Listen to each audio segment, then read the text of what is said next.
Hi friends, my name is Krishna. Welcome back to my YouTube channel. Today we are going to talk about the depreciation, accumulated depreciation, different methods of depreciation, and we will also see whether there is any possibility that I can cover the journal entries as well. Okay.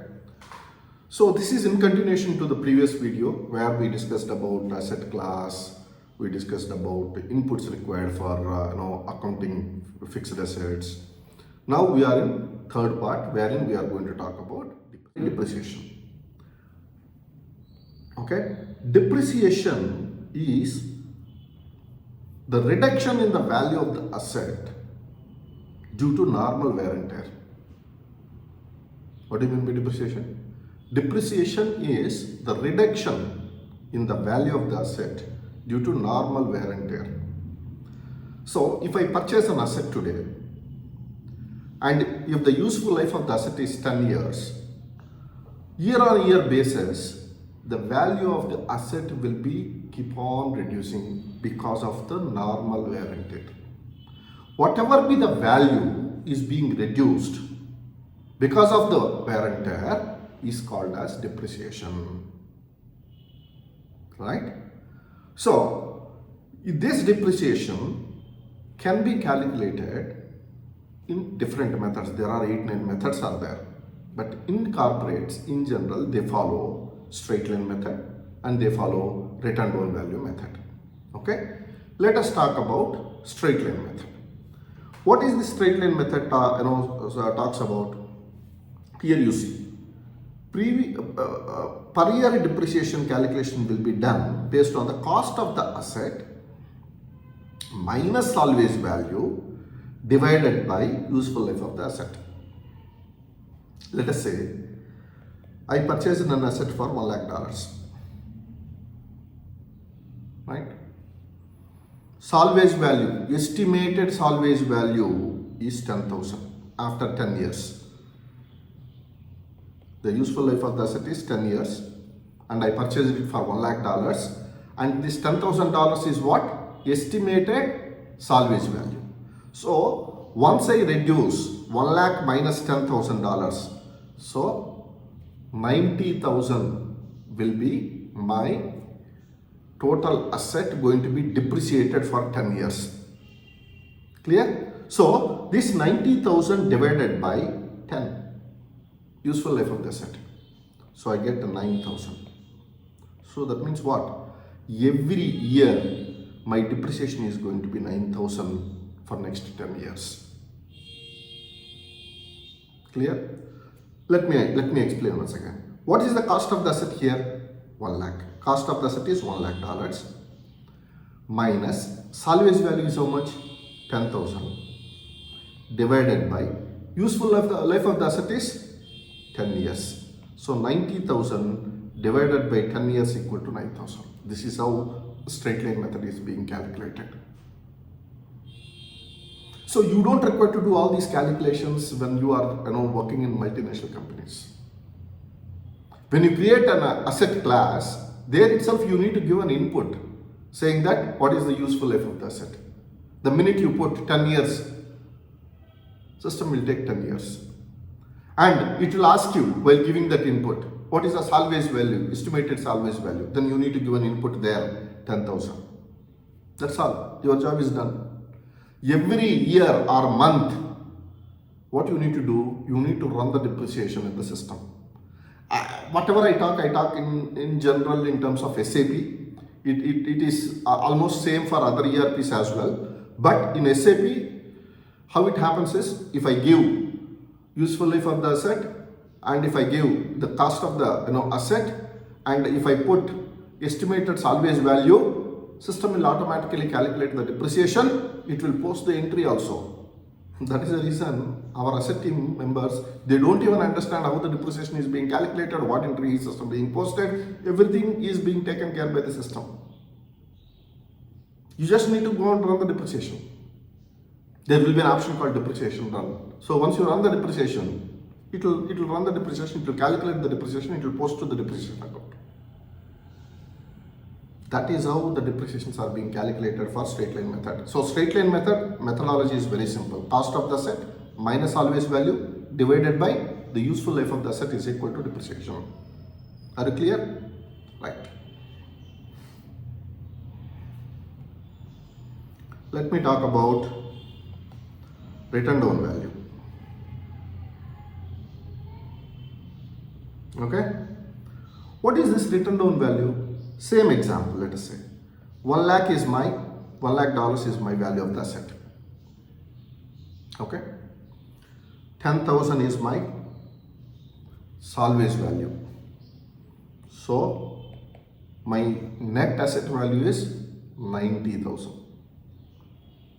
First year, you need to define the percentage of depreciation to be calculated in written down value method. Let us say I have decided to calculate 10% depreciation every year. In written down value method, I gave the input to SAP, 10% is the depreciation for this asset. So first year, 90,000 into 10%, 9,000. When I deduct, I get 81,000. Second year, again 10%. 10% on what? 81,000. 8,100. Right? 72,900. Correct? No, 71,900. 71,900. So 71,900 is the third year tariff. Again 10% on third year. 7,190. So your depreciation will be calculated accordingly on yearly basis. You don't require to calculate all these things. You just need to give the percentage of depreciation and method of the depreciation also you need to select.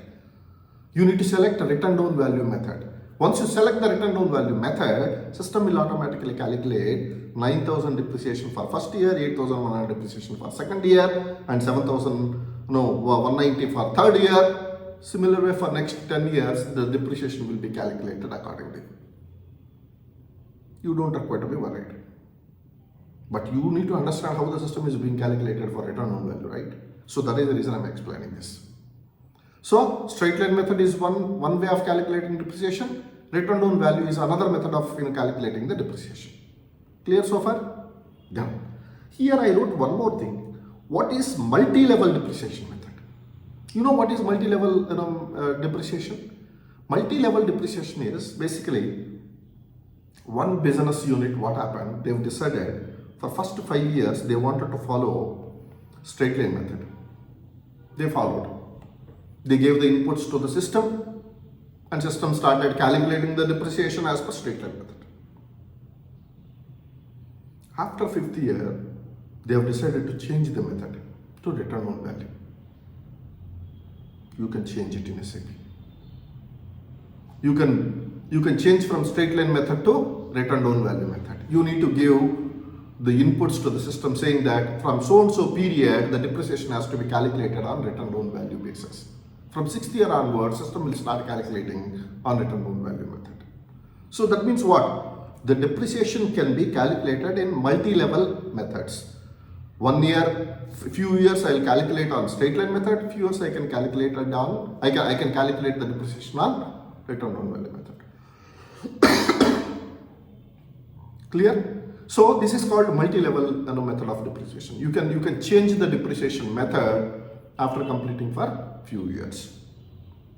So this is in brief about the depreciation. There are some T codes available. So you just need to go and run the depreciation in the system. System will automatically run the depreciation and it will post the journal entries into the system accordingly. So let us talk about the journal entries. What are the journal entries we post for purchasing the asset, calculating depreciation, selling asset, all these things we calculate now. We understand. Let us say when we purchase the asset, I purchased a laptop, right? So straight away I know I purchased this asset, I can immediately start put in use. So I need to I can immediately do the capitalization. So what I do, computer equipment. For easy purpose, I'll say asset account.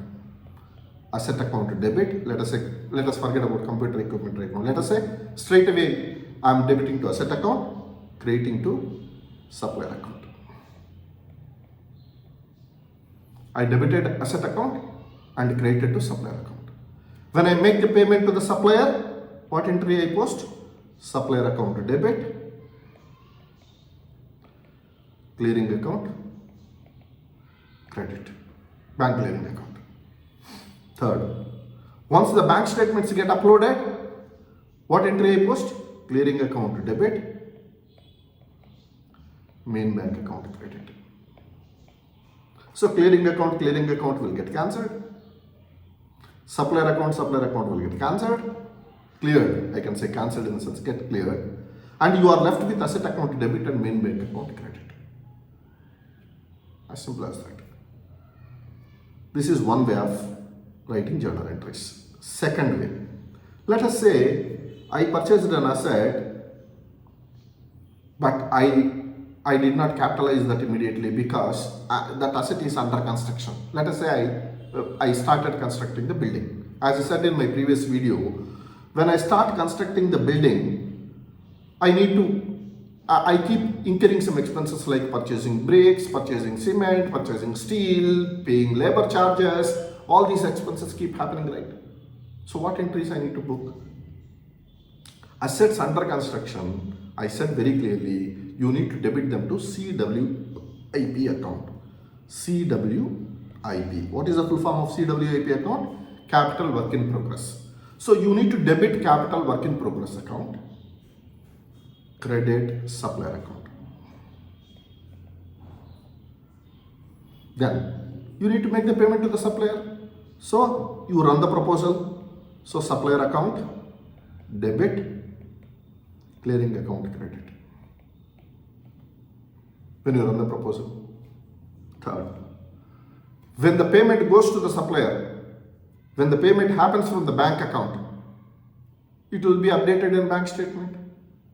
Then the bank statement will get uploaded. You need to refer my main bank account and clearing account journal entries for this so that you can easily understand. I am not explaining in detail here, right? So what entry we do when we upload the bank statement? Clearing account debit, main bank account credit. Right? Clearing account, we clear it. Supplier account will get cleared. You left with CWIP account to main bank account. So this is how the entries are keep on being posted. After that, what will happen? One point of time, you get a certification from the chartered engineer saying that this building construction is completed. It is ready for use. You can start capitalizing it. Clear? Then what entry we need to book? We need to debit buildings account because now building is ready, and credit CWIP account. This is the capitalization entry. When do you do this entry? This entry you will be posting only after getting the certification from the chartered engineer saying that this building is completed and it is ready to use. Then once this entry is posted, your depreciation entries will start being posted by the system automatically. Right? We will discuss about those depreciation entries also now. So once the asset is capitalized, so I'm not talking about the inputs whatever we discussed previously, because you need to give the useful life of the asset. If it is WDV, you need to give the percentage of depreciation. If it is straight line method, you need to give the useful life of the asset. Automatically system will start calculating the depreciation. I'm not getting into that now. What I'm trying to tell you is once the depreciation run happens, what entry system will post? That we will understand. In general, when we ask this question in interviews, what people will say, what entry you post for depreciation? Generally, people will say, sir, depreciation account debit, asset account credit. This is what we would have learned in our 11th and 12th standard, or even BCom also. So we straight away say debit depreciation account and credit asset account. Is it a wrong entry? No. But is it the entry you are going to post in our multinational companies? No. That is not the entry. That is where the accumulated depreciation will come into the picture. So when the depreciation run happens, Depreciation is your wear and tear loss, right? So as per nominal account, depreciation account has to be debited. You don't credit asset account. Though the asset value is being reduced, you don't credit the asset. Instead of crediting the asset account, you credit accumulated depreciation account. I generally used to ask people, is there any other entry? Is there any other entry? People still used to say, no, sir, I learned this asset depreciation account debit and asset account credit. I understand, but is there any other entry you can post? People used to struggle. I just want to let you know, whenever you go for an interviews and if somebody is asking you what entry you post for a depreciation, you need to tell them depreciation account debit and credit accumulated depreciation account. Nobody will post credit to asset account. It will not be posted.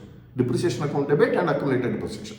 Depreciation account goes to P&L account because it is a loss, right? Accumulated depreciation goes to liability side of the balance sheet. It goes to liability side of the balance sheet, right? So depreciation account debit, accumulated depreciation account credit.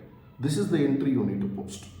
But in multinational companies, what you are supposed to do is, once this entry is posted, you need to check whether this depreciation is posted for all the assets or not. There are some checks.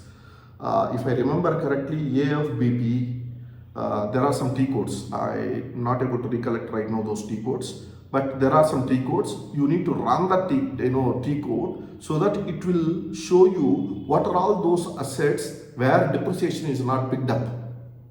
You need to identify those assets where depreciation is not picked up, and you need to talk to the technical people and see whether the depreciation run happens properly or not. These are all the things, controls you need to put in place. So you can't say that system run the depreciation, I don't require to do anything. As an accountant, it is your responsibility to make sure that my depreciation run happened for all the assets. Wherever it is expected to run the depreciation, you need to ensure whether the depreciation run happened or not. So for that, there are some control points in SAP. You need to run those T codes and understand whether the depreciation run happened or not. Right? So you need to run those T codes to see whether depreciation is posted or not. So what is the depreciation entry? Depreciation account debit and accumulated depreciation account. Right? This is the entry you need to post. Apart from that, what are the other entries? When we sell the asset, for example. Right? What entry we post when we sell the asset? Bank account debit or clearing account debit.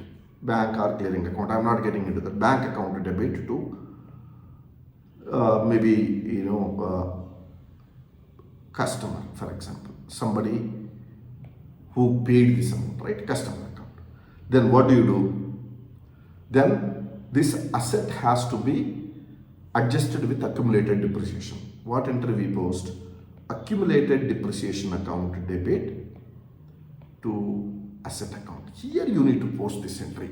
Accumulated asset account, accumulated depreciation account debit and asset account credit. This entry has to be posted.